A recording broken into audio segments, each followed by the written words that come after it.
کالا پانی جیل. ایسا کیا ہوتا تھا ان دیواروں کے پیچھے کہ آج بھی یہ خوف کی علامت ہے؟ پھانسی پہ لٹکانے کی بجائے کسی کو اگر عبرتناک سزا دینی ہوتی تھی تو اسے کالا پانی بھیج دیا جاتا تھا. پاؤں میں بیڑیاں پہنا دیا کرتے تھے, گلے میں توق پہنا دیا کرتے تھے.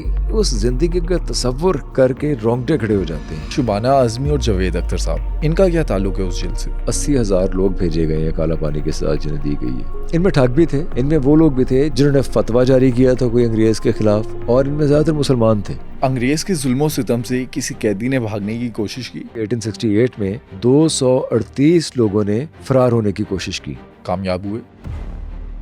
بھگت سنگھ کو انہوں نے لاہور میں رکھا, ان کو کیوں نہیں وہاں پر بھیجا کالا پانی میں؟ وہ بھی تو فریڈم فائٹر تھے. بھگت سنگھ کو کالا پانی کی سزا دینے میں 2-3 نقصان تھے. گاندھی جی, قائد اعظم, پنڈت نہرو, ان لوگوں نے کوششیں نہیں کی اس ظلم و ستم سے ہندوستانیوں کو نکالنے کی. یہی انگریز کا مقصد تھا کہ وہ لوگ جو پوٹینشیل لیڈر ہو سکتے ہیں انہیں وہاں بھیج کے نیم پاگل دیوانگی طاری کر دی جائے ان کے اوپر. جو آج کے انگریز ہیں وہ آج کے دن پہ شرمندہ ہوتے ہیں جو کالا پانی میں انہوں نے کیا. ساحر دھارمی نے کہا کہ انگریزوں نے جو ہندوستان کے اندر ظلم کمایا وہ تو کمایا, اس کی معافی تو ابھی نہیں مانگی انہوں نے. کم از کم کالا پانی میں جو انہوں نے ظلم کیا ہے اس کی تو معافی مانگے. جب انگریز نے دنیا میں انسان کے لیے جہنم بنانا چاہی تو اس نے ہندوستانیوں کے لیے کالا پانی کی سزا بنا دی. انگریز کی طرف سے ہندوستانیوں کو دی جانے والی یہ کالا پانی کی سزا تھی کیا؟ وہ کون سے 2 ہندوستانی تھے جو اس کالا پانی کی سزا سے فرار ہونے میں کامیاب ہوئے؟ یہ کالا پانی کی سزا ہندوستانیوں کے لیے جہنم کیوں تھی؟ اور ہندوستان کے وائسرائے کو کالا پانی کے قیدی نے کیسے قتل کیا؟ یہ سب جانیے آج کے اس پوڈ کاسٹ میں.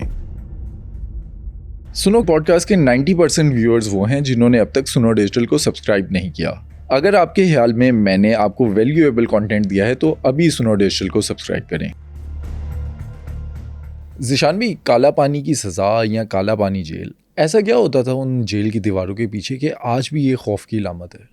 بٹ سب پہلی بات تو یہ ہے کہ انگریزوں نے جہاں بہت سے ظلم ڈھائے ہندوستان میں ہندوستانیوں پہ, اگر انسانیت سوز, بدترین انسانیت سوز اگر کوئی ظلم تھا یا انسانیت کے خلاف جو بدترین جرائم کا ارتکاب کیا گیا, یا جہاں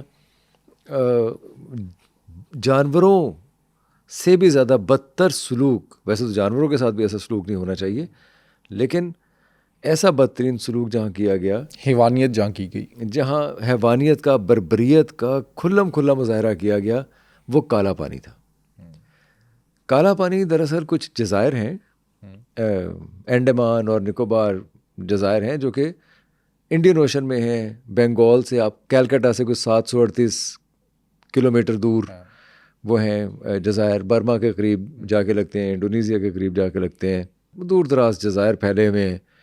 اور جیسے انڈمان جزائر جو ہیں وہ تقریباً 200 چھوٹے چھوٹے سے جزیرے ہیں, اور جو نکوبار ہے وہ 19 جزیرے ہیں چھوٹے چھوٹے سے.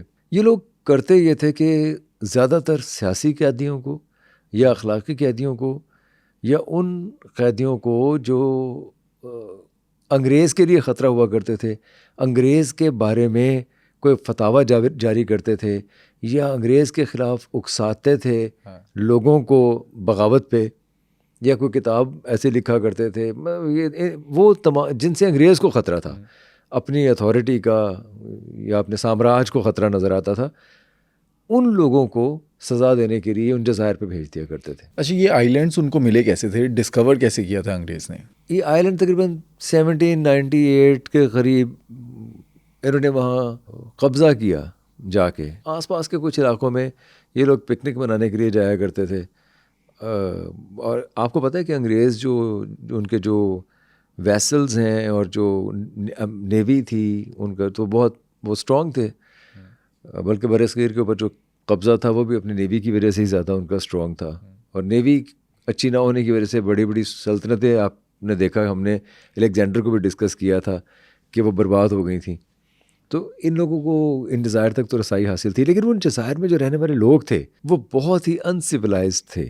اچھا, ایک تو انسیولائزڈ وہ جیسے انگریز ہمیں انسیولائزڈ کہتا تھا اور ہمیں سویلائزیشن سکھانے کے لیے آیا تھا, لیکن وہ انسیولائزڈ جیسے تھے کہ وہ انسانیت سوز جرائم کیا کرتے تھے. نہیں, انسانوں کو کاٹ دینا, مار دینا, لوٹ لینا, قتل کر دینا, جڑی بوٹیاں, جانور کھانا, زہریلی سی فضا تھی اس کے اندر رہنے کے وہ عادی ہو چکے ہوئے تھے. کسی باہر سے آنے والے کو قبول نہیں کرتے تھے. وہاں سے اگر کوئی جہاز یا اگر کوئی کشتی کوئی وہاں سے گزرتے ہوئے تاجر جو سامان لے کے جاتے تھے وہ ڈرتے تھے کیونکہ وہ لوٹ لیا کرتے تھے. اور صرف لوٹا ہی نہیں کرتے، جیسے ہم نے ٹھگوں کی بات ہے نا، ہندوستان کے اندر ٹھگ ہوا کرتے تھے، وہ لوٹتے تھے، لوٹ کے قتل کر دیا کرتے تھے. یہ بھی بہت بہیمانہ ظلم کیا کرتے تھے ان لوگوں کے ساتھ. ان کی تعداد کتنی تھی؟ ایکچولی جزائر بہت بڑے ہیں، بہت پھیلے ہوئے، اور اسپوریڈک پاپولیشن ہے اس کی. کوئی دین مذہب ہے نہیں، کوئی اخلاقی قانون ہے نہیں، کوئی کوڈ آف لائف کوئی ایسا ہے نہیں کہ جس کے ذریعے زندگی گزار سکیں. میرا خیال ہے کہ 700,000 لوگ تھے وہ جو پھیلے ہوئے تھے ادھر ادھر جتھوں کی صورت میں، جو صرف ڈاکو ڈکیت ہی نہیں تھے، قاتل بھی تھے. انگریز کو کیسے خیال آیا کہ اس آئی لینڈ کو یوز کیا جائے ہندوستانیوں کو سزا دینے کے لیے؟ 2 بار خیال آیا انہیں. پہلی بار تو 1789 میں جب انہیں ان جزائر کا پتہ چلا، یا جب ان جزائر کو انہوں نے آپ سمجھیے کہ دریافت کیا، اس وقت یہ خیال آیا کہ جو اینٹی سوشل ایلیمنٹس ہیں، خاص طور پہ جن سے انگریزوں کو خطرہ ہو سکتا ہے یا ان کے نظام کو خطرہ ہو سکتا ہے، وہ وہاں بھیج دیں ان لوگوں کو. اس وقت یہ بے آب و گیا جزائر تھے، وہاں کوئی جیل ویل نہیں تھی 1789 میں. تو وہاں کچھ لوگوں کو بھیجا گیا. تقریباً 733 لوگ کراچی سے بھی بھیجے گئے تھے. کچھ لوگ 738 کہتے ہیں، کچھ 733 کہتے ہیں، لیکن کراچی سے بھی بھیجے گئے. یہ مختلف وقتوں میں 1789 سے آنورڈس مختلف وقتوں میں. پھر 1857 کی جب جنگ آزادی ہوئی، پھر تو ایک مہر ثبت ہو گئی. پھر انگریز نے سوچا کہ ان لوگوں کو جو اس کے نظام کو چیلنج کرتے ہیں وہ کالے پانی کی سزا دے دی جائے، یعنی کہ ان جزائر پہ بھیج دیا جائے جہاں وہ گلتے سڑتے رہیں، مرتے رہیں. ایکچولی وہ جزائر تھے کیا؟ کالا پانی کہتے کیوں تھے؟ کالا ویسے سنسکرت میں تو موت کو کہتے ہیں، اجل کو کہتے ہیں. اور وہاں تھے بچھو تھے، کالے بچھو تھے، ملیریا مچھر، زہریلے مچھر، اور اس طرح کے حشرات تھے کہ جو زندگی ختم کر دینے والے، جان لیوا قسم کی بیماریاں لگا دینے والے ایسے تھے، جہاں پہ رہنا کوئی آسان نہیں تھا. آسان کا رہنا انسانی زندگی کے قابل ہی نہیں تھے وہ جزائر. اس لیے اسے کالا پانی کہا جاتا تھا. یہ بھی کچھ لوگ کہتے ہیں کہ کالے بچھوؤں کی وجہ سے اور کیچڑ کی وجہ سے، یعنی کہ وہ پانی کے اندر جو ہے نا وہ اتنا گندا اور میلا اور غلیظ پانی تھا کہ وہ پانی کالا نظر آتا تھا. اچھا، اس لیے بھی اسے کالا پانی کہتے تھے. سیدھی موت تھی، اور موت بھی بدترین موت. اور صرف یہ کہ پھانسی پہ لٹکانے کی بجائے کسی کو اگر عبرتناک سزا دینی ہوتی تھی تو اسے کالا پانی بھیج دیا جاتا تھا. اچھا، جو ہندوستانی اس ٹائم پہ گئے جن کو یہ سزا ملی، سروائیو کر گئے؟ سروائیو کیا. ظاہر ہے انسان کے جسم میں ایسی کیپیبلٹی ہے کہ وہ اپنے آپ کو موافق بنا لیتا ہے کسی بھی ایسی صورتحال کے جس کے ساتھ ایڈجسٹ کر سکتا ہے. ایک حد تک جہاں ایڈجسٹ کر سکتا ہے. وہ مقامی لوگ بھی تو رہتے تھے نا، وہ تو لیکن شروع سے رہتے تھے تو ان کو تو یہ مسئلہ نہیں تھا. ان لوگوں میں سے مر بھی جاتے تھے کچھ لوگ. مطلب انگریز کے لیے تو ان کا مرنا جینا ایک ہی برابر تھا. شروع میں تو انہوں نے لگایا جنگلوں کی کٹائی پہ، کیونکہ وہ جنگل تھا بہت زیادہ وہاں. تو جتھم کے جیسے جنگل تھے، یوسان کے جنگل تھے، ان لوگوں کو جنگلوں کی کٹائی پہ لگا دیا. یہ بیچارے جنگل کاٹتے تھے، پاؤں میں بیڑیاں پہنا دیا کرتے تھے، گلے میں توق پہنا دیا کرتے تھے. اس زندگی کا تصور کر کے رونگٹے کھڑے ہو جاتے ہیں. یعنی آپ کے پاؤں میں بیڑیاں ہیں، توق پہنا ہوئے، اور وہ 50 لوگوں کو باندھ دیا کرتے تھے اور جنگل میں چھوڑ دیا کرتے تھے اور کہتے تھے آپ جنگل کاٹیں. جو بیمار ہے فار ایگزامپل، اگر وہ کام نہیں کر سک رہا تو اس پہ کوڑے برسائے جاتے تھے یا اسے مار دیا جاتا تھا. یہ جیسے ہم امریکن وار آف انڈیپینڈنس میں دیکھتے رہے، اس سے پہلے دیکھتے ہیں کہ جو افریکنس کو لے کے آیا کرتے تھے امریکہ میں، تو وہ ایسے بدترین سلوک کیا کرتے تھے کہ جس کو ریپ کرنا ہے ریپ کر دیا، جس کو قتل کرنا ہے قتل کر دیا اور اٹھا کے سمندر میں پھینک دیا. ان ہندوستانیوں کے ساتھ بھی ایسے بدترین سلوک کیا گیا. وہاں کے جو مقامی لوگ تھے وہ ایکسیپٹ کرتے تھے ان کو؟ مقامی لوگ ایکسیپٹ نہیں کرتے تھے. مقامی لوگوں کا ہی تو خطرہ رہتا تھا. جب تک سیلولر جیل کا تصور نہیں آیا تھا، یہ لوگ جزائر پہ رہا کرتے تھے، اور خود تو انگریز اپنے ہٹس بنا کے رہا کرتا تھا ان سے دور ایسے جزائر میں جو کہ پرفضا بھی تھے اور جو کنڈیوسو بھی تھا انوائرمنٹ، جہاں انہیں یہاں رکھا جاتا تھا، جہاں جنگلوں کی کٹائی وٹائی کرنی ہوتی تھی یا زمین سے کچھ چیزیں نکالنی ہوتی تھیں. پھر تیل نکالنے کا، کوکونٹ کو کاٹنے کا، توڑنے کا، پھوڑنے کا، یہ ساری لیبر ان سے لی جاتی تھی. انگریز کے ظلم و ستم سے کسی قیدی نے بھاگنے کی کوشش کی؟ بہت سے قیدیوں نے بھاگنے کامیاب ہوئے. مہتاب اور چیتن کامیاب ہوئے. 2 لوگ تھے جو بھاگے، اور کچھ ایسا بھاگے کہ انہوں نے پھر ایک جہاز جا رہا تھا فرانس کا، جس کے ساتھ جنہیں یہ کہا کہ ہماری کشتی ڈوب گئی ہے, ٹوٹ گئی ہے, ہمیں ساتھ بٹھا لیں. انہوں نے بٹھا لیا اور پھر کسی طریقے سے لندن پہنچ گئے. خیر کیونکہ وہ بڑی بدترین حالت میں تھے جب وہاں پہنچے. وہاں انہیں کرنل ہیوز مل گئے. کرنل ہیوز نے ان کو ایک بستر دے دیا, کچھ کھانا پینا دے دیا, کپڑے دے دیے کہ لو جی تسی ایتھے سویا کرو آرام نال. وہ بیچارے وہاں جزیروں پہ سویا کرتے تھے, زمین پہ, ننگی زمین کے اوپر. انہیں بستر مل گیا. لیکن کرنل ہیوز نے جو تصویریں کھینچی ہوئی تھیں وہ اس نے انڈیا بھیج دیں. اچھا پھر کیا ہوا؟ ہوا یہ کہ جو تاج برطانیہ کے پاس ایک تو سبکی ان لوگوں کی ہوئی وائس رائے کی, یا ان لوگوں کی جو کہ اتھارٹیز تھیں وہاں انڈمان میں, ان دونوں کو انہوں نے کہا تسی اپنا بوریا بستر چکو تے انڈیا جاؤ. دوبارہ کالا پانی میں نہیں بھیجا؟ نہیں, دوبارہ کالا پانی نہیں بھیجا. وہ بیچارے ان کی صحت اور ان کی جسمانی جو حالت تھی وہ اس قابل تھی ہی نہیں کہ دوبارہ انہیں کالا پانی بھیجا رہے. تو وہ وہیں گئے, وہیں رہے جا کے. اچھا ایک اور تھے سوارکر ایک بہت بڑے ہندوتوا جو آج ہم دیکھتے ہیں ہندوتوا انڈیا کے اندر, ہندوتوا کے جو مبلغ تھے, جو کوائن کرنے والے تھے, یا سمجھ لیجیے ہندوتوا کا تصور, وہ سوارکر تھے. سوارکر بھی وہاں کالا پانی کی سزا کاٹ رہے تھے, اور سوارکر کے بھائی بھی وہیں کالا پانی کی سزا کاٹ رہے تھے. سوارکر کو 3 سال بعد پتہ چلا کہ ان کے بھائی یہاں کالا پانی کی سزا کاٹ رہے ہیں, لیکن یہ اس زمانے کی بات جب سیلولر جیلز بن چکی تھی. انگریز کو ویسے یہ سیلولر جیل بنانے کا خیال کیسے آیا؟ یہاں ایک حوالہ آتا ہے فیصل آباد کا. آج فیصل آباد اس کا پرانا نام ہے لائل پور, سر جیمز لائل کے نام پہ. سر جیمز لائل نے بنایا تھا یہ فیصل آباد کا شہر. وہ جو سر جیمز لائل تھے انہیں بھیجا گیا تحقیق کرنے کے لیے قیدیوں پہ اور ان کی نفسیات پہ اور ان سزاؤں پہ کہ جو دی جا رہی تھیں. پھر یہ کہ کیا وہ سدھر سکتے تھے یا نہیں سدھر سکتے تھے, یا وہ ان کی پروڈکٹیوٹی کیا تھی, وہ انگریز کے لیے کیسے سود مند ہو سکتے تھے. بس پوری تحقیق انہوں نے کرنی تھی سر جیمز لائل نے, اور ان کے ساتھ کولن بھی تھے. سر جیمز لائل نے تحقیق کی اور بتایا کہ جی سزاواں کاٹ رہے ہیں. سزائیں اس وقت کیا تھی؟ اس وقت تو بے آب ہو گیا. جزیروں پہ جنگل کٹوائے جا رہے تھے, ان سے بیڑیاں ڈال کے, گلے میں توق ڈال کے وہ بیچارے جنگل کاٹتے تھے, تیل نکالتے تھے کوکونٹ کا, کوکونٹ توڑتے تھے. یہ سر, اور یہ تو کوئی ایسا نہیں ہے کہ وہ کسی فیکٹری میں کام کر رہے تھے. وہ ایک ایسی جگہ کام کر رہے تھے جہاں زہریلے بچھو تھے, سانپ تھے, اور مقامی سخت گیر مقامی آبادی تھی جو ہوسٹائل تھی بہت زیادہ ان کی طرف. وہ اس انوائرمنٹ میں کام کر رہے تھے, اور تیل نکالنے کا جو عمل تھا اس میں سانس اور گلا خشک ہو جایا کرتا. اچھا, اور کہتے ہیں کہ وہ کپڑے اتروا کر 12 گھنٹے جو ہیں وہ تیل نکلواتے تھے. کپڑے اتروا کر 12 گھنٹے تیل نکلواتے تھے.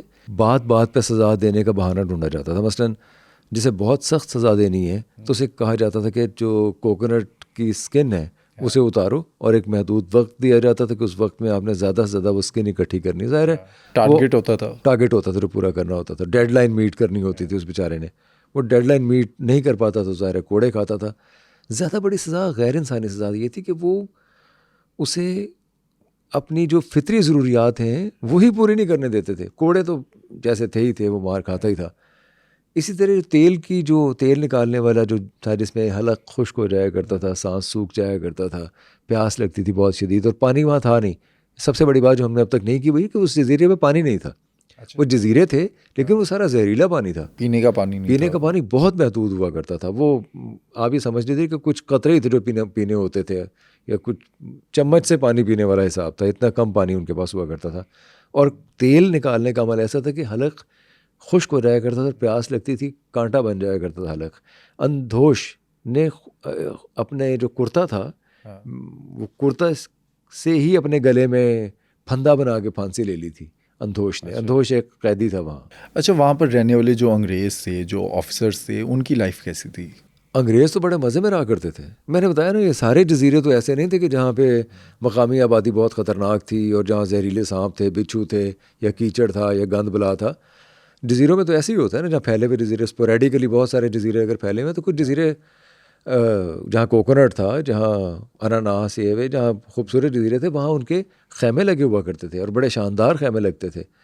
انگریزوں کے خیمے بہت زیادہ مشہور بھی ہیں بائی دا وے. وہ یہاں بھی ستلج میں جب وہ ٹرین بچھانے کے لیے آئے تو ان کے جو خیمے تھے وہ ایک ماڈرن ریزورٹس ہوا کرتے تھے. آپ یہ سمجھ لیجیے جو آج کے ٹائم کے ریزورٹس ہیں. کیا کچھ ہوتا تھا اس میں؟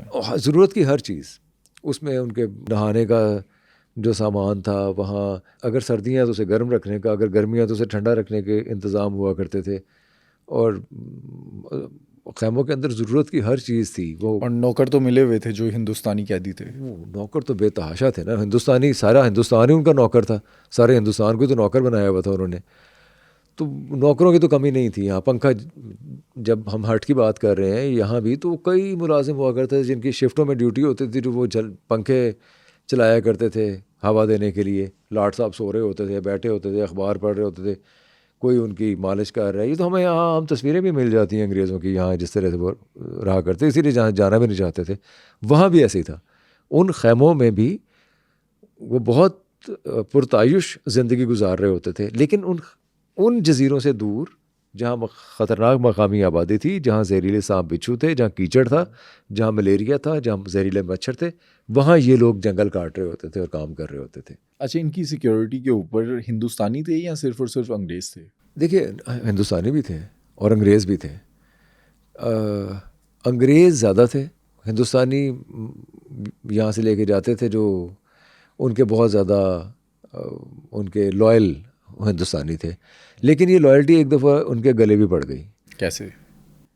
یہاں پہ ایک بندہ تھا، ہماری جو خیبر ایجنسی ہے، یہاں ایک جگہ ہے تیرا، وادی تیرا. کیسے؟ وادی تیرا کا ایک پٹھان تھا شیر علی خان. شیر علی خان بڑا شریف آدمی تھا. وہ انگریز کا خدمتگار تھا. وہ جیسے انگریز تھے یہاں آ کے بیٹھے ہوئے تھے، کمشنر، ڈپٹی کمشنر یہ پہ بیٹھتے تھے، وہ بھی بیچارہ کام وام کرتا تھا. لیکن ہمارے ہاں جو ایجنسی، اب تو کے پی کے میں آ گیا نا وہ علاقہ، ایک زمانے میں ایجنسی ہمارے سامنے کی باتیں ہوا کرتی تھیں. وہاں خاندانی مخاصمتیں بہت زیادہ تھیں، رقابتیں بہت زیادہ تھیں. اور ہمارے پٹھان بھائی جو ہیں وہ ویسے بھی لڑ پڑتے ہیں، ان کی لڑائی دور تک چلتی ہے، قبائلوں کی لڑائی چلتی ہے. وہ بھی، اس کے بھی رشتہ داروں کے ساتھ لڑائی تھی شیر علی خان کی. تو اس نے مبینہ طور پہ اپنے کسی رشتہ دار کو قتل کر دیا. اچھا. قتل کیا تو پکڑا گیا، اسے سزا ہوئی، لیکن تھوڑا بینیفٹ آف ڈاؤٹ مل گیا. اسے انہوں نے کالا پانی کی سزا دے دی. سزا پھانسی کی سزا تھی، اس کو کم کر کے اور اسے عمر قید کی سزا دی. تو عمر قید جس کی سزا تھی اس کو انہوں نے کالا پانی بھیج دیا. وہ بڑا بددل ہوا اس چیز کہ میں تو خدمت کر رہا تھا آرام سے. میں نے، اچھا اس کا یہ کہنا تھا، اس نے بعد میں بتایا بھی کہ میں نے تو کسی کو قتل کیا ہی نہیں تھا، چاہے وہ میرا رشتہ دار تھا چاہے کوئی اور تھا، میں نے قتل نہیں کیا تھا. لیکن بہرحال وہ پہنچ گیا. تو کانڈکٹ اس کا بہت اچھا تھا، وہاں جیل کے اندر بھی بہت ہی اچھا کانڈکٹ تھا. اور وہ شیونگ وغیرہ کیا کرتا تھا، اس طرح بھی تیز کرتا تھا، اس طرح اپنے پاس بھی رکھتا تھا، ہر ایک کا کام بھی کیا کرتا تھا، مزاجن بھی اچھا تھا. لیکن اس کے دل کے اندر کہیں نہ کہیں ایک چیز تھی کہ میں کسی وڈے بندے نو مارنا ہے، چھوٹے نو نہیں. چھوٹے نو مارو پتہ نہیں لگتا، وڈے نو مارو تو ایک دم خبر پھیل دی وہ فلانا مر گیا. تو اس کے ذہن میں یہ تھا کہ کوئی میں کوئی بڑا ہی بندہ لے کے جاؤں گا.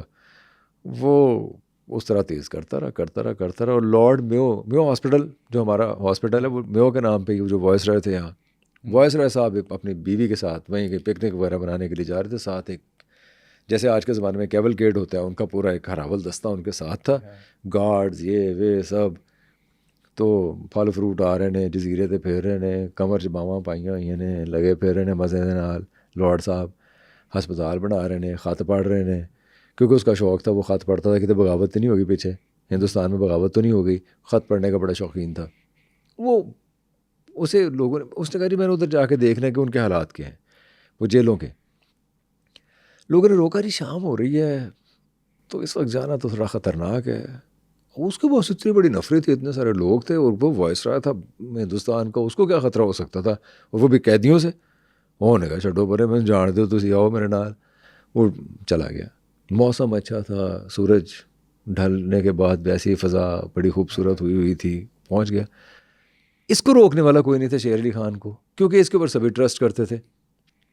یہ اس طرح تیز کر کے پتہ نہیں کئی مہینوں سے جیب میں ڈال کے پھیر رہا تھا کہ کدوں شکار آئے گا. یہ وہاں ایک گاڑی کے پیچھے چھپ گیا. وائس رائے صاحب گزرے، کسی کو نے سوچا بھی نہیں تھا، نہ اس کو کسی نے روکا، نہ کوئی چیک کیا کہ تیرے کو کوئی چھری چاقو تو نہیں، وائس رائے آ رہے ہیں، کسی نے نہیں پوچھا. اور اس ٹائم پہ سیلولر جیل تھا یا نہیں؟ نہیں، اس زمانے میں سیلولر جیل نہیں ہوتے تھے. یہ واقعہ ہے 1872 کا. سیلولر جیل جو بنے وہ بنے 1898 میں. تو بس وہاں خیمے شیمے برے سے جیسے رہنے کی کوئی ایسی طرح کی جگہ تھی، اور وہاں اس کی گاڑی کھڑی ہوئی تھی. گاڑی کے پیچھے وہ چھپ گیا. جیسے ہی گاڑی اس نے کراس کی، اس کی بیوی بھی ساتھ تھی، اس نے بیوی کو یا کسی محافظ کو کچھ نہیں کہا، اس نے صرف وائسرائے صاحب کی گردن کے اوپر اس طرح چلا دیا. اچھا. وہ پھر لگائے اور بھی کٹ وٹ لگائے، وائسرا کو اٹھا کے لے کے بھی گئے، لیکن وہ زیادہ جانبر نہیں ہو سکا اور کام ہو گیا. تو وہ جنگل کی آگ کی طرح خبر پھیل گئی کہ شیر علی خان نے وائسرائے نو پور کرتا ہے. وہ ہندوستان کا وائسرائے تھا، ہندوستانی قیدی تھے وہاں پہ. اچھا بات یہ تھی کہ اس کو صرف اس بات کا رنج نہیں تھا کہ کسی نہ کردہ گناہ یا نہ کردہ جرم کی پاداش میں وہاں وہ جیل کاٹ رہے. جو ذلت ہمیں سلوک وہ کر رہے تھے ہندوستانیوں کے ساتھ، اس کی وجہ سے وہ بہت زیادہ بیگانہ ہو گیا تھا، بہت زیادہ غصے میں تھا، وہ شدید رنج تھا اسے اس بات. شیر علی کا کیا بنا پھر؟ شیر علی کو تو بعد میں پھانسی ہو گئی. اچھا. بلکہ پھانسی پہ پھر وہ بڑے جیسے بھگت سنگھ نے کیا تھا نا، رسی کو چوما، گلے کو میں ڈالا اس نے اور پھر پھندے پہ چڑھ گیا. شیر علی خان نے بھی ایسے کیا تھا. اور یہ جو ریولوشنریز تھے انہوں نے بہت ظلم سہے وہاں. بھگت سنگھ کے جو تینوں دوست تھے، جیسے موہت موہترا تھے، کشور داس تھے یا مہاویر سنگھ تھے، ان تینوں نے بھوک ہڑتال کی. 63 دن وہ بھوک ہڑتال چلی. اچھا. اس میں زبردستی انہوں نے کھانا وانا کھلایا انہیں، تو ان کے پھیپھڑوں میں پانی چلا گیا اور ان کی موت واقع ہو گئی. موت واقع ہوئی تو ان ظالموں نے، ان درندوں نے، انگریزوں نے ان کی لاشوں کے ساتھ پتھر باندھ کے انہیں پانی میں پھینک دیا. اچھا. یہ سلوک کیا. بھگت سنگھ کو انہوں نے لاہور میں رکھا، ان کو کیوں نہیں وہاں پر بھیجا کالا پانی میں؟ وہ بھی تو فریڈم فائٹر تھے. ایکچولی بھگت سنگھ کو کالا پانی کی سزا دینے میں 2-3 نقصان تھے. ایک تو یہ کہ آپ اسے دور کر دیتے، وہ جہاں بھی جاتا اس نے کامریڈز اکٹھے کر لینے تھے، کوئی نہ کوئی ریولوشنری اسٹیپ ہی لینا تھا، ہو سکتا ہے وہاں کوئی بغاوت وغیرہ کر دیتا.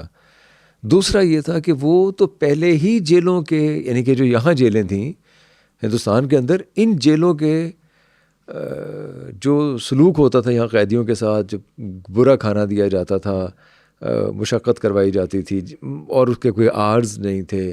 پھر جس طرح کے تنگ سیلز میں رکھا جاتا، جو ظلم ہوتا ہے انسانی سلوک ہوا کرتا تھا، وہ اس کے خلاف آواز اٹھا رہا تھا. آپ کو یاد ہوگا کہ قائد اعظم محمد علی جناح نے بھی اس کی آواز میں آواز ملائی تھی جیلوں کے نظام کے خلاف. تو کالا پانی تو کوئی ایسا وہ پھر زیادہ دگرگوں حال تھا، اور وہ تو وہاں تو ظلم اور بربریت کی مثال ہی کچھ اور تھی. اچھا، کہتے ہیں ان قیدیوں کو جنگلی گھاس دیتے تھے کھانے میں. جنگلی گھاس دیتے تھے کھانے کے لیے، اور ایک پلیٹ ہوتی تھی، 2 گلاس ہوا کرتے تھے، ایک رفع حاجت کے لیے اور دوسرا پانی پینے کے لیے. اور وہ جو ان کا ویسٹ تھا، کیونکہ 7.5 فٹ کا ایک سیل تھا جس پہ ایک انسان پورا آ نہیں سکتا تھا. یہ انتہائی اذیت ناک، ہم تو باتیں کر رہے ہیں نا، اس کا جو تصور ہے وہ بھی اگر آپ کریں تو محال ہے کہ ایک شخص سارا دن 12 گھنٹے تیل نکالے گا کوکونٹ کا، جنگل کاٹے گا، کالے بچھوؤں کے ساتھ لڑے گا، بیماری اور موت کا مقابلہ کرے گا، اور سونے کے لیے 7.5 فٹ کا اس کے پاس ایک سیل ہوگا جہاں ٹھنڈے فرش پہ، گرم فرش پہ، جیسے بھی موسم کی شدت کا مقابلہ کرتے ہوئے وہ نہ بیچارہ جی سکے گا نہ مر سکے گا. تو وہاں انہیں ابلا ہوا گھاس ملے گا کھانے کے لیے. ایسی ہی اذیت ناک سزائیں تھیں. اچھا، انگریز نے کبھی اپنے لوگوں کو ایسی کوئی سزا دی اگر ہم انگلینڈ میں دیکھیں؟ ہرگز نہیں. ایکچولی اگر آپ انگریز کو دیکھیں رینیسانس سے پہلے، تو پھر تو وہ ویسے ہی ان کی اپنی زندگی ایک سزا سے کم نہیں تھی. وہ چاہے بادشاہ ہی تھے لیکن ان کی زندگی ایک سزا ہی ہوا کرتی تھی، کیونکہ نہ انہیں کھانے پینے کی کوئی تمیز تھی، نہ اٹھنے بیٹھنے کی تمیز تھی، نہ انہیں کوئی سوک سینس تھی.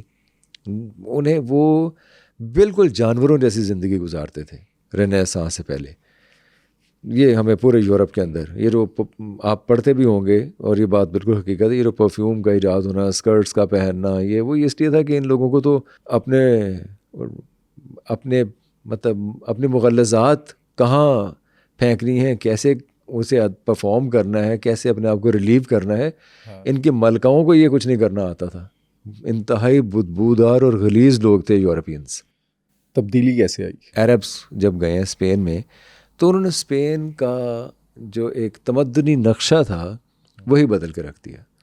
وہ اپنے ساتھ انلائٹنمنٹ لے کے گئے.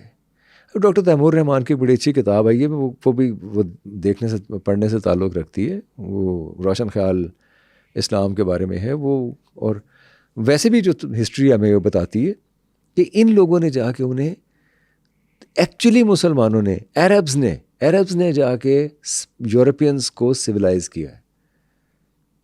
ہاں وہ اور بات ہے کہ ہمیں وہ گریک نظر آتے ہیں, گریک سٹی اسٹیٹس میں ہمیں ایتھنز نظر آتا ہے, وہ مفکر ہیں, فلسفی ہیں, اور ایک عروس البلاد ہے ایتھنز جس پہ الیگزینڈر بھی جا کے, لیکن وہ ایتھنز کے جو اثرات ہیں وہ بہت عرصے بعد یہاں یورپ تک آئے تھے. اگر ہم دیکھیں تو اسلام مسلمانوں نے, عربز نے خاص طور پہ ان لوگوں کو سویلائز کیا تھا, اٹھنا بیٹھنا رہنا زندگی کے طور اتوار سکھائے تھے. ان آئیلینڈز پر سیلولر جیل کب بنتی ہے؟ 1789 میں ہوا یہ کہ جیمز لائل نے یہ رپورٹ پیش کی, تحقیقی رپورٹ. یہ وہی جیمز لائل ہیں جن کے نام پہ لائل پور شہر ہے ہمارا, جس کو فیصل آباد کہتے ہیں. انہوں نے یہ رپورٹ دی کہ جی یہ جو اذیتیں دی جا رہی ہیں نا یہ کم ہے, اینو بتاؤ لوگوں کو. اس نے کہا کہ اچھا, اس نے ایک عجیب سی بات کی. اس نے کہا یہ تو وہاں جو ہندوستان کی جیلوں میں لوگ بیٹھے ہوئے ہیں وہ خواہش ظاہر کرتے ہیں کہ جی ہمیں وہاں بھیج دیا جائے کالا پانی. ایسا تھا کچھ جگہوں پہ میں نے پڑھا ہے یہ. میں اس چیز کو سمجھ نہیں سکا کہ جہاں اتنے نامساعد حالات ہیں, اتنے برے حال ہیں, وہ ہندوستان سے لوگ یہاں کیسے. منیر شکوہ آبادی ایک شاعر ہے, اس کے شاعری میں بھی ہمیں یہ نظر آتا ہے جیسے وہ تھوڑا سا رومانٹیسائز کر رہا ہے کالا پانی کو. وہ شاید کبھی گیا نہیں نا ہوئے گا. شاعر گھر بیٹھے شاعری کرنا تو آسان ہے, بچھوؤں سے مقابلہ کرنا اور تیل نکالنا مشکل ہے. تو اس کی جو شاعری ہے اس میں ہمیں یہ نظر آتا ہے. لیکن بہرحال جو لوگ وہاں گئے, جب ہم ان کی زندگیوں کے بارے میں پڑھتے ہیں سنتے ہیں تو وہ رونگٹے کھڑے کر دینے والی ہے. اچھا, وہاں پر عورتیں تھیں یا بچے تھے؟ ہاں وہاں عورتیں بھی تھیں اور بچے بھی تھے. عورتیں یہ لوگ, انہوں نے ایک طریقہ یہ اپنایا تھا کہ وہاں لوگ شادیاں بھی کرتے تھے اور سیلف سپورٹنگ کپل ہوا کرتے تھے, یعنی اپنی مرضی سے شادی. عورتیں ظاہر ہے ہندوستان کے اندر وہ کوئی نہ کوئی کسی جرم کی پاداش میں سزا کاٹ رہی ہوتی تھیں, انہیں وہاں بھیج دیا جاتا تھا. اور وہاں وہ بھی ان کا مقصد تھا. ان کا مقصد کوئی یہ نہیں تھا کہ لوگ ایک دوسرے سے ملیں اور اپنے کوئی فطری تقاضے پورے کریں. ان کا مقصد یہ تھا کہ وہ کاتنا اور بننا کاتنا, یہ جو کام تھے نا ہاؤس ہولڈ ورک جیسے, یہ عورتیں کرتی تھیں. تو وہ ان نے کروانے ہوتے, انہوں نے اپنی پروڈکٹ بنانی ہوتی تھی. اس لیے وہ جب عورتیں کم ہو جایا کرتی تھیں تو یہاں سے بار بار خط لکھا کرتے تھے اتھارٹیز کو ہندوستان کے اندر کہ جی عورتوں نے بھیجو, ایسے شادیاں بھی کرنی لوگوں نے, نہ ساڈا بھی کام رکیا ہے. تو وہ پھر عورتوں کو بھیجا کرتے تھے. جیسے تھانیسری کے بارے میں کہ انہوں نے جب شادی کی تھی ایک کشمیری عورت کے ساتھ, وہ اپنے بچے کو اسقاط حمل کے نتیجے میں جیل کاٹ رہی تھی, تو اس کو کالا پانی بھیجا گیا جہاں جا کے پھر اس نے شادی کی تھی. عورتیں تھیں وہاں اور ایسے ہی دیگرگوں حالات میں رہتی تھیں. کیا ادھر عورتوں پر بھی ظلم کرتے تھے؟ عورتوں پہ بھی ظلم ہوتے تھے, لیکن عورتوں کے جو کام تھے وہ بہت زیادہ لیبوریس کام نہیں تھے, سخت کام نہیں تھے. 1898 میں ہمیں نظر آتا ہے کہ پہلی دفعہ عورتیں وہاں جاتی ہیں. 1898 کے جو فگرز ہیں وہ یہ بتاتے ہیں کہ 2443 ٹوٹل سیلف سپورٹنگ کپلس تھے, جن میں 363 عورتیں تھیں. اور 1898 میں ہم دیکھتے ہیں کہ سیلولر جیلز بن جاتی ہیں. تو سیلولر جیلز جو بنائیں وہ ان قیدیوں نے ہی بنائی تھیں. انہوں نے ہی وہ جو اینٹیں گارا برما سے اینٹیں منگوائی گئیں, برما سے اینٹیں منگوا کے وہاں جیلیں بنائی گئیں. انہوں نے خود اپنی جیلیں بنائی تھیں ان لوگوں نے. عورتیں الگ جیلوں میں بھی رہتی تھیں اور جو کپلز تھے وہ الگ جیلوں میں بھی رہتے تھے. اچھا, جو جیل کا پلان تھا وہ کیسا تھا, جو سیلولر جیل کا پلان تھا؟ سیلولر جیل تقریباً 700 کمرے تھے اور ہر کمرہ 7.5 فٹ کا تھا. ہمیں نظر آتا ہے کہ بمشکل ایک آدمی وہاں ریلیکس ہو کے لیٹ سکتا تھا. تو 700 جیلیں تھیں اور بھری رہتی تھیں کیونکہ لوگ یہاں سے بہت جایا کرتے تھے. یہاں اگر کل ملا کے دیکھا جائے تو 80,000 لوگ بھیجے گئے ہیں کالا پانی کے ساتھ جنہیں دی گئی ہے. 1798 سے لے کے 1943 تک آپ سمجھ لیجیے یہ جو دور تھا جس میں تھوڑے تھوڑے کر کے زیادہ جیسے بھی لوگ جاتے رہے. وہ تقریباً 80,000 ہندوستانی تھے جو وہاں گئے. اچھا, ان میں ٹھگ بھی ہوں گے, اس کے اندر سیاسی قیدی بھی تھے؟ ان میں ٹھگ بھی تھے, ان میں اخلاقی قیدی بھی تھے, سیاسی قیدی بھی تھے. ان میں وہ لوگ بھی تھے جو جن سے انگریز کو کوئی خطرہ تھا, جن پہ الزام تھا کہ وہ انگریز کے قتل کی سازش کر رہے ہیں, جن پہ الزام تھا کہ وہ اکسا رہے ہیں انگریز کو قتل کرنے پہ. ان میں وہ لوگ بھی تھے جنہوں نے فتویٰ جاری کیا تھا کوئی انگریز کے خلاف, اور ان میں زیادہ تر مسلمان تھے. اچھا, ان جیلوں میں ہندو بھی تھے لیکن زیادہ تر مسلمان تھے، اور مسلمانوں میں بڑے برگزیدہ ہستیاں تھیں. کون کون؟ مثلاً ہمیں علامہ فضل حق خیر آبادی نظر آتے ہیں. اچھا، وہ کون تھے؟ علامہ فضل حق خیر آبادی مرزا غالب کے دوست تھے، بلکہ مرزا غالب کے خط میں ہمیں یہ ملتا ہے، وہ لکھتا ہے کہ فضل حق خیر آبادی چلا گیا جب وہ فوت ہو. فضل حق خیر آبادی 18 برس وہاں رہے، وہیں وفات ہوئی ان کی، اور وہیں وہ مدفون بھی ہیں. تو مرزا غالب نے لکھا، مرزا غالب 1869 میں فوت ہوتے ہیں. تو اس سے پہلے انہوں نے اپنے خط میں لکھا کہ نیم جاں ہے غالب اپنے دوست کی وفات پہ، یعنی اسے پتہ چل گیا تھا کہ فضل خیر آبادی میں فوت ہو گئے. آزردہ ایک بہت بڑے شاعر تھے جن کے وہ استاد تھے. ان کے اپنے والد بہت بڑے عالم تھے، بہت سی کتابوں کے مصنف تھے. خود فضل خیر آبادی نے عربی کے شعر کہے، عربی شعراء کے تشریحات کیں، خود ہندوستان کی تاریخ لکھی، اور مطلب خیر آبادی بہت بڑے آدمی تھے. مولانا فضل حق خیر آبادی ہی تھے جنہوں نے مرزا غالب کو کنونس کیا تھا کہ جو آپ کا دیوان ہے یہ بہت پھیلا ہوا ہے، اس میں صرف چیدہ شعر رکھو اور باقی کاٹ دو. اور مرزا غالب نے فضل حق خیر آبادی کے کہنے پہ ہی اپنے جو دیوان ہے اسے بہت محدود کر دیا تھا. اچھا، آدھے سے زیادہ دیوان تو اڑا ہی دیا تھا، جو کہ اب ہمیں ملتا ہے نسخہ حمیدیہ کے نام سے چھپا بھی ہوا ہے، جو کہ اس کے متروک اشعار ہیں. تو یہ خیر آبادی اتنے بڑے آدمی تھے. اچھا، انہیں کس جرم کی سزا ملی تھی؟ فضل حق خیر آبادی صاحب نے فتویٰ دیا تھا انگریز کے خلاف. کیا؟ کہ انگریز کا یہاں رہنا خطرناک ہے ہندوستانیوں کے لیے، اور ان کے خلاف جہاد کرنا جائز ہے، اور ان کے خلاف جہاد کیا جانا چاہیے. یہ علامہ صاحب کا فتویٰ تھا، علامہ فضل حق خیر آبادی کا. اور اس پہ کیس یہ بنا کہ یہ اکسا رہے ہیں لوگوں کو، انگریزوں کو قتل کرنے پہ. اچھا، اس کی پاداش میں، اس جرم کی پاداش میں انہیں وہاں بھیجا گیا، اور بہت لمبا عرصہ وہاں گزارا انہوں نے، 18 برس گزارے. پھر ان کے بیٹے ہیں علامہ عبدالحق خیر آبادی، بہت عرصہ انہوں نے کیس لڑا انگریز کے خلاف، بہت سے دلائل دیے. بالآخر وہ کامیاب ہو گئے کہ جا کے اپنے والد کو، یعنی علامہ فضل حق خیر آبادی کو کالا پانی سے واپس ہندوستان لے آئے. اچھا، تو وہ گئے انہیں لینے کے لیے. جس دن وہ وہاں پہنچے اس سے ایک دن پہلے علامہ فضل حق خیر آبادی کو پھانسی دے دی گئی تھی.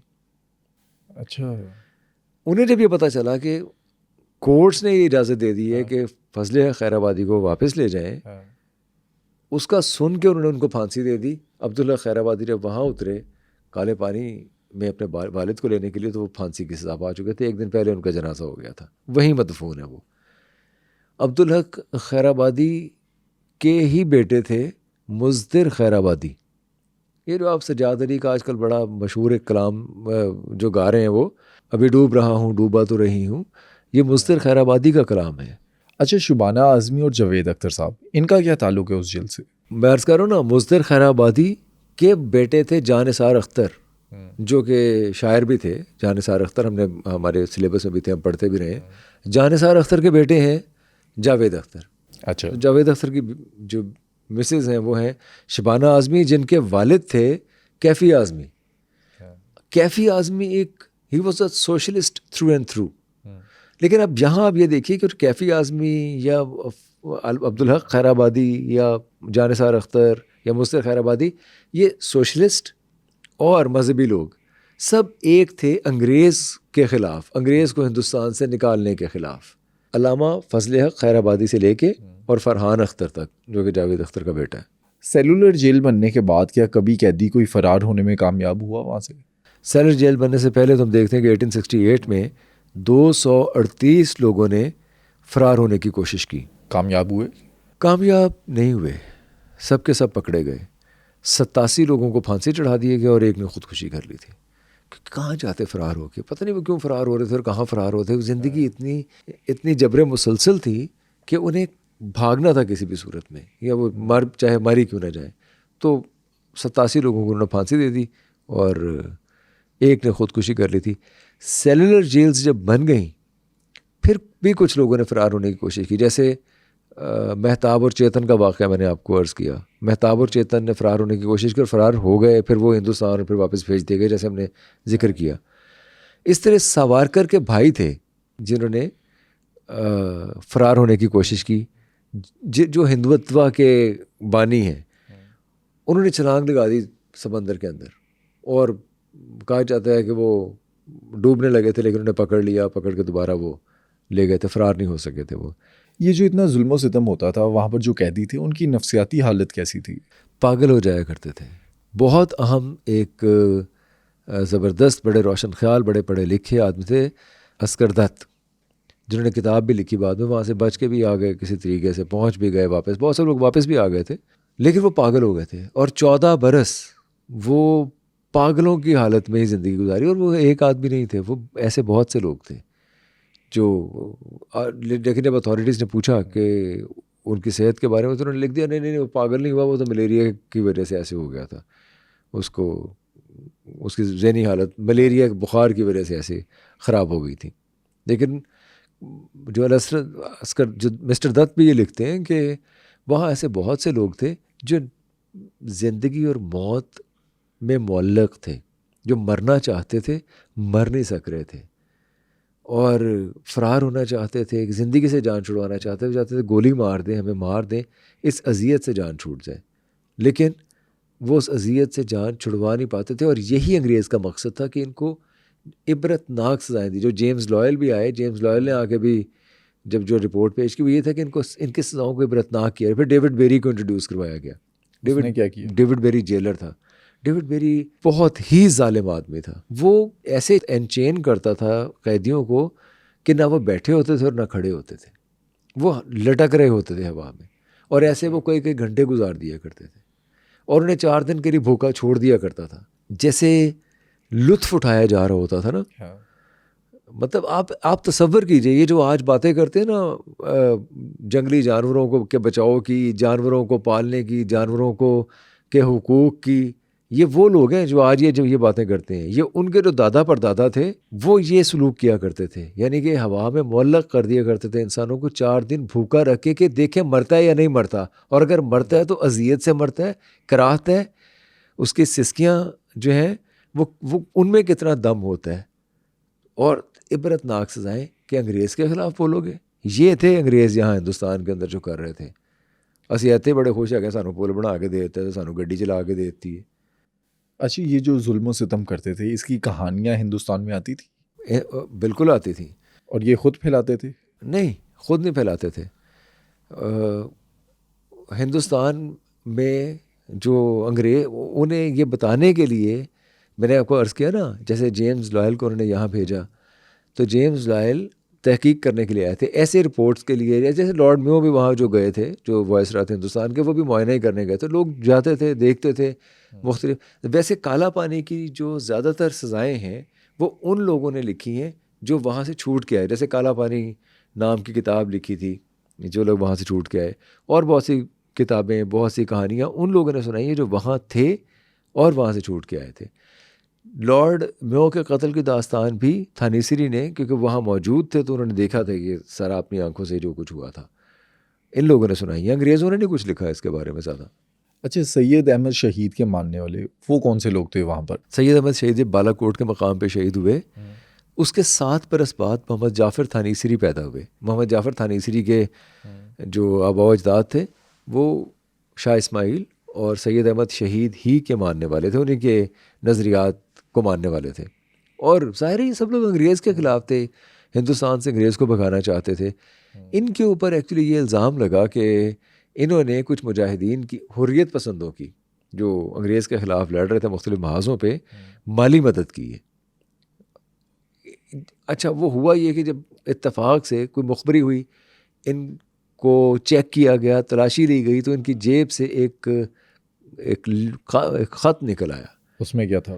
وہ خط ان حریت پسندوں کی طرف سے تھا جو ان کے درمیان، جن کے ساتھ بات چیت چل رہی تھی، اور اس میں انہوں نے یہ پوچھا ہوا تھا کہ کیا آپ کو جو میں نے رقم بھیجی تھی یا جو بھی اسباب بھیجے تھے وہ آپ تک پہنچ گئے، کچھ اس طرح کا معاملہ تھا، پوچھا گیا تھا۔ تو وہ خط ان کے نکل آیا، انہیں پتہ چلا یہ لوگ یہ وہاں سے چلے گئے، یہ امبالہ کے رہنے والے تھے، تھانیسر وہیں کا ایک علاقہ ہے امبالہ کے قریبی، یہ وہاں سے کہیں چلے گئے، لیکن ان کی گھر کی عورتوں کو، مردوں کو بہت ظلم و ستم کا نشانہ بنایا گیا۔ تو ایک 12 سال کا ان کا بھائی تھا چھوٹا، جو تاب نہیں لا سکا ان کی تشدد کی انگریز کے، اس نے بتا دیا کہ جعفر تھانیسری کہاں پر ہے. انہوں نے وہاں سے جا کے انہیں گرفتار کر لیا. گرفتار کر کے پھر انہیں یہاں بھیج دیا گیا. کالا پانی کی سزا دے دی گئی. تو بڑی جواں مردی سے انہوں نے سزا کاٹی تھی. تھانیسری پھر واپس بھی آ گئے تھے بھارت. سب سے لمبی سزا کس نے کاٹی؟ علامہ فضل حق خیر آبادی نے سب سے لمبی سزا کاٹی.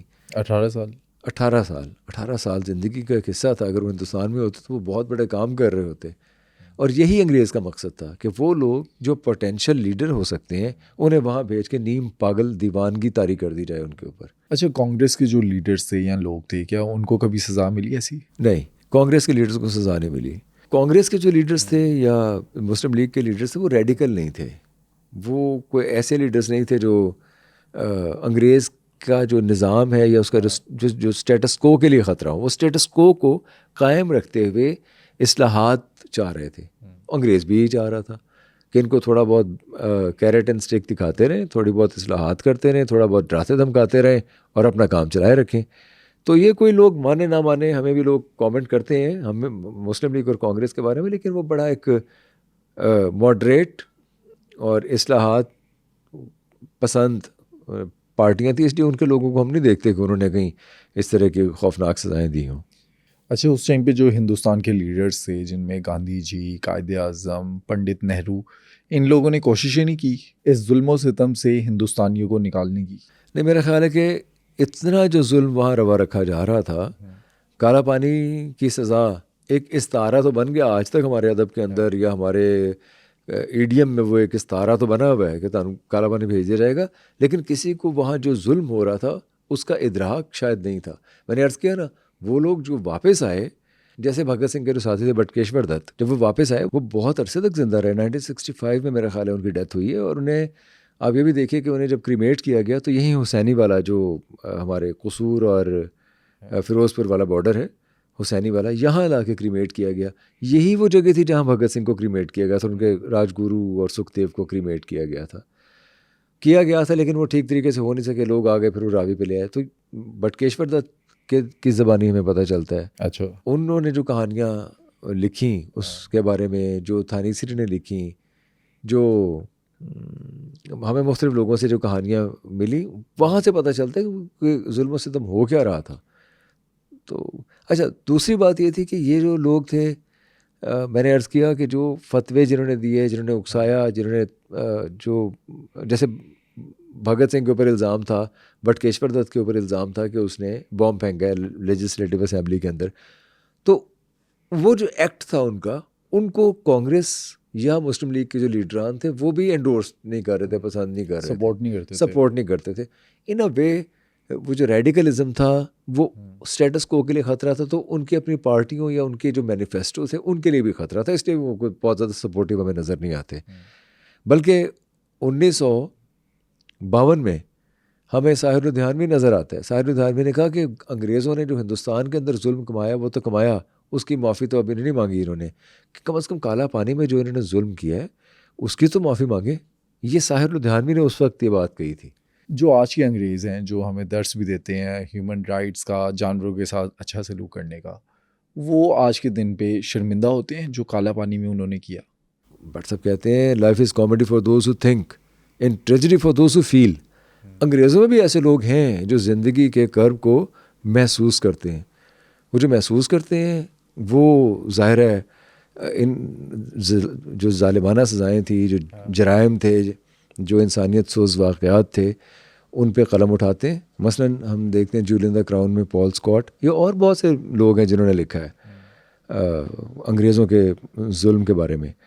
لیکن زیادہ تر جو ہسٹورینز ہیں وہ تو یہی سمجھتے ہیں کہ اینٹی سوشل ایلیمنٹس کو کالا پانی بھیجا جاتا تھا سزا دینے کے لیے، اور سوسائٹی کو پاک کیا جاتا تھا. اور صرف کالا پانی کی سزا نہیں تھی. آپ کو یاد ہوگا انگلینڈ میں جو کانوکٹس تھے انہیں امریکہ بھیجا جاتا تھا. اچھا، وہاں کیوں؟ سزا دینے کے لیے. ان کا خیال تھا کہ وہاں کیونکہ وہ اس دیش نے گالا دے دیا کرتے تھے. اتنی دور بھیجنے کے جا کے مر جائے یا گل سڑ جائے یا کسی درندے کی خوراک بن جائے یا کسی مقامی آبادی کے ہاتھوں مارا جائے، جو بھی ہو ہماری جان چھوٹے. تو یہ انگریزوں کا وتیرہ تھا. یہ نہیں تھا کہ صرف ان کو کالا پانی بھیجا کرتے تھے، بلکہ اب ایک مذاق میں مذاق ہی ہے, اگر کوئی مذاق کے طور پہ سمجھے. یہ کہا جاتا ہے, آسکر وائلڈ کہتا ہے کہ امریکہ انہیں لوگوں سے بھرا ہوا ہے جو کانوکٹس ہیں. اچھا, ویسے کالا پانی سے ہندوستانیوں کی جان کیسے چھوٹی اور کب چھوٹی؟ آسان نہیں تھا چھوٹنا. ہوا یہ کہ وہاں جاپانیوں نے جب حملہ کیا ان جزائر پہ, تو جاپانیوں نے انگریزوں سے بھی زیادہ بدترین ظلم ڈھائے ان لوگوں پہ, ہندوستانیوں پر. وہ انہیں جا کے لاوارث جزیروں پر چھوڑ دیا کرتے تھے اور پھر گولیوں سے بھون دیا کرتے, مار دیا کرتے تھے.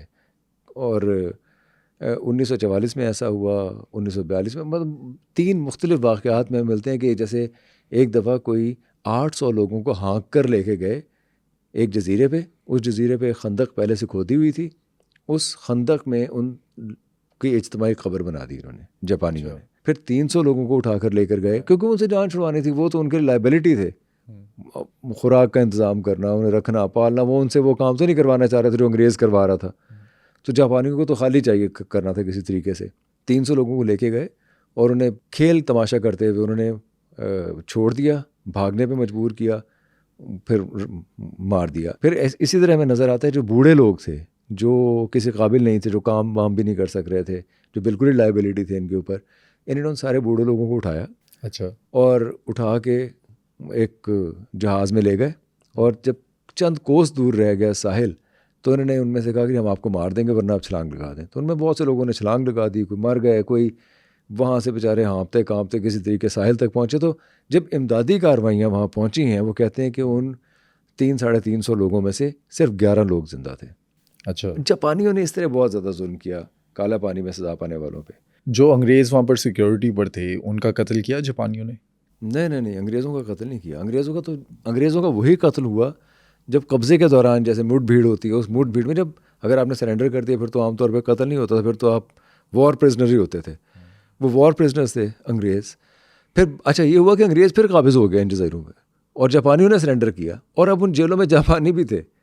لیکن اب وہ ظاہر انگریزوں نے جاپانیوں کے ساتھ پھر وہ سلوک نہیں کیا, کیونکہ وہ قیدیوں کا تبادلہ, اور ہندوستانیوں کے ساتھ جو سلوک تھا, ہندوستانی تو ان کے لیے چارہ تھے نا, ان کے لیے وہ گاجر مولی تھے. اچھا, کہتے ہیں 1937 کے بعد گاندھی جی نے بڑی کوشش کی اور آزادی دلوائی ہندوستانیوں کو اس جیل سے. رابندر ناتھ ٹیگور, کیونکہ نوبیل پرائز انعام جیت چکے تھے, ان کا بہت بڑا کلاؤڈ تھا, بہت بڑا نام تھا ٹیگور کا. ٹیگور نے اور گاندھی جی نے پھر کوششیں کی, لیکن اس وقت تک وہ جیل ویسے ہی ختم کر چکے تھے. وہ ان کے کہنے پہ میں نہیں سمجھتا کہ جیل ختم کی ہوگی. انگریز کو اتنا اچھا نہیں تھا, اور نہ کوئی ان کا زیادہ احترام تھا اس کے دل میں کہ ان کے احترام میں ختم کر دی. جہاں پورا ہندوستان چھوڑنے پہ مجبور ہوا تھا, وہ ظاہر جیل بھی چھوڑنی تھی انہوں نے, تو وہ جیل انہوں نے اس لیے چھوڑی تھی. اچھا, آج کے دن میں وہاں پر آبادی ہے مقامی؟ وہاں کی مقامی آبادی تو ہے, اور مقامی آبادی غیر متمدن ہے. ہمیں دنیا میں ایسے بہت سے علاقے ہیں جہاں غیر متمدن مقامی آبادی ہے, اور انہوں نے جو سویلائزڈ جو دنیا ہے اس کو نہ اس وقت قبول کیا تھا نہ اب قبول کیا ہوا ہے. یہ جو ظلم و ستم ہو رہا تھا ان آئیلینڈز پر جن کو کالا پانی کی سزا ملی ہوئی تھی, جو یہاں کے ہندوستانی تھے ان کے دل میں غم و غصہ تھا, ان کو لے کر انتقامی کارروائیاں ہوتی تھی. میں نے آپ کو مرزا غالب کے خط کی ایک عبارت سنائی کہ نیم مردہ نیم جاں ہے مرزا غالب, کیونکہ اس کے دوست کی موت ہو گئی ہے. مرزا غالب کو بہت عرصے بعد پتہ چلا تھا کہ علامہ فضل حق خیر آبادی وہاں فوت ہو گئے ہیں اور دفن ہو گئے ہیں. وہ بھی اس طرح پتہ چل گیا کہ علامہ عبدالحق خیر آبادی وہاں گئے تھے اپنے باپ کو لینے کے لیے, جیسے میں نے عرض کیا وہ گئے تھے, اور ایک دن پہلے پھانسی کی سزا پا کے وہ دفن بھی ہو چکے تھے وہاں. اب واپس آ کے ظاہر نے بتایا کہ باپ کو ایسے پھانسی دے دی وہاں پہ, جس سے آزردہ ہوئے بہت زیادہ مرزا غالب. مسئلہ یہ تھا کہ وہ کمیونیکیشن کے ذرائع تو ایسے تھے نہیں کہ فوری طور پہ خبر مل جاتی. وہ خبریں آنے میں ایسے نہیں ہوتا تھا کہ پورے ہندوستان میں خبر پھیل گئی ہے. حالانکہ یہ بہت بڑے لوگ تھے. مالٹا میں حسین احمد مدنی یا محمود صاحب جو ان کے استاد تھے وہ قید رہے ہیں, 3 سال قید رہے ہیں. حسین احمد مدنی کی والدہ, والد, بیوی, چچا, تایا, کہتے ہیں خاندان کے 40 لوگ مر گئے تھے جب وہ قید کاٹ رہے تھے. اور حسین احمد مدنی پہ تو کوئی الزام بھی نہیں تھا, وہ تو ان کے استاد پہ الزام تھا انگریز کے خلاف بولنے کا, لیکن وہ استاد کی محبت میں ان کے ساتھ ہے کہ ہم آپ کو چھوڑ کے نہیں جائیں گے. حسین احمد مدنی نے سزا کاٹی. یہ آفرین ہے ان لوگوں پہ جن لوگوں نے کالا پانی کی سزائیں کاٹی ہیں. یہ جو انگریز ظلم و ستم کر رہے تھے, کالا پانی کی سزا دے رہے تھے, اگر انگریزوں کو اس طرح کی سزا ملتی کیا وہ برداشت کر سکتے تھے؟ وہ انہوں نے برداشت نہیں کی نا. جب یہ کالا پانی کی سزائیں ختم ہوتی ہیں، یہ جیلیں ختم ہوتی ہیں، تو اس سے پہلے ہم دیکھتے ہیں کہ ورلڈ وار میں وہ یہ سزائیں برداشت نہیں کر سکے. یعنی انہوں نے خودکشیاں کیں، وہ چھوڑ گئے، انہوں نے ٹریٹیز کیں، انہوں نے بہت معاہدے کیے جا کے، جو جوزف اسٹالن کے ساتھ معاہدہ نظر آتا ہے. پھر ہمیں بہت ظالم آدمی 20ویں صدی کا، انگریز تو وہ نہیں تھا، وہ جرمن تھا، ہٹلر. اس نے جوزف اسٹالن کے ڈر سے کہ وہ کیلوں کے ساتھ دیوار میں گاڑ دے گا، اس نے اپنے کتے تک کو مار دیا تھا. بیوی کو تو مارا تھا، ایوا براؤن کو جو اس کی محبوبہ تھی، لیکن خود کو مارا اور کتے کو مار دیا تھا کہ ارے نہ کچھ پیڑا کر دے. انگریز انہوں نے ظلم بہت ڈھائے ہیں، انہوں نے دنیا میں ہر جگہ ڈھائے ہیں ظلم. انہوں نے آسٹریلیا میں ڈھائے ہیں، انہوں نے جہاں جہاں کالونائز کیا، جیسے امریکہ میں ڈھائے ہیں ظلم، یہاں ڈھائے ہیں. خود ان کے اوپر ایسی افتاد نہیں بنی کبھی، اور اگر کبھی بنی ہے تو انہوں نے معاہدے کر لیے ہیں. میں عرض کروں، یہ جب الیگزینڈر آیا، ہم نے اس کے اندر ڈسکس بھی کیا تھا کہ الیگزینڈر کے فوراً بعد موریہ سلطنت آ جاتی ہے، اور یہ احساس ہوا تھا ہندوستان کے اندر اگر ہم اکٹھے ہوں تو ہم کسی حملہ آور کو کامیاب نہیں ہونے دیں گے. انفیکٹ ہندوستان یا امریکہ یا آسٹریلیا، وہاں کی جو مقامی آبادی تھی وہ یونائٹڈ نہیں ہوئی ان کے خلاف، نہ انہوں نے یونائٹڈ ہونے دیا. یہ اس کی چالاکی تھی انگریز کی. جہاں انگریز کو خطرہ ہے وہاں وہ ہاتھ میں لا لیتا ہے، وہ انڈر دا ٹیبل معاہدے کر لیتا ہے، وہ ٹریٹیز کر لیتا ہے، وہ بڑی طاقتوں کے ساتھ رجوع کر لیتا ہے، وہ اب بھی یہی کچھ کر رہا ہے. تو ہم تو یہ بات کر رہے ہیں نا کہ کالا پانی میں قیدیوں کے ساتھ کیا سلوک کیا. نارمل حالات میں یہاں ہندوستان کے اندر جو عورتوں کے ساتھ سلوک کرتے تھے، وہ کیا کرتے تھے؟ وہ اپنے کندھوں پہ ان کے کارٹ کو کھینچ کے لے کے جایا کرتی تھیں. یہ عام روٹین ہے، ہم دیکھتے ہیں آج بھی وہ تصویریں ہمیں مل جاتی ہیں، کتابوں میں تو لوگوں نے لکھا ہوا ہے. وہ عورتیں بگی کھینچتی تھی، عورتیں لے کے جایا کرتی تھی، عورتیں وہ جو کاٹھی تھی جس کے اوپر انگریز لاٹ صاحب بیٹھا کرتا تھا اس کو لے کے جایا کرتی تھی، وہ اس طرح استعمال کرتے تھے. جو انہوں نے آئرش لوگوں کے ساتھ کیا ہے، جو انہوں نے اسکاٹ لینڈ کے ساتھ کیا ہے، جو انہوں نے آسٹریلیا امریکہ کے ساتھ کیا ہے، وہ انسانیت کا بدترین ظلم ہے. اور یہ ہم اس لیے نہیں کہہ رہے کہ ہم اخلاقی بنیادوں پہ اس کو ایویلویٹ کرنے کی کوشش کر رہے ہیں کہ دیکھیں ہمارے ساتھ ظلم ہو گیا یا ان کے ساتھ ظلم ہو گیا. ہم یہ کہہ رہے ہیں کہ وہ یہ جو نعرہ لگاتے ہیں نا کہ ہم سویلائز کرنے گئے تھے، انلائٹن کرنے گئے تھے اور جا کے وہاں دیوتا بن کے بیٹھ گئے، یہ بڑا قبیح فعل ہے. کیا آپ کے خیال میں اگر انگریز کے خلاف ہندوستانی یونائٹڈ ہو جاتے تو انگریز کی ہمت ہوتی کہ ہندوستانیوں پر ایسے ظلم و ستم کر سکتا، یہ سزائیں دے سکتا؟ ہمیں کامنٹ سیکشن میں بتائیں.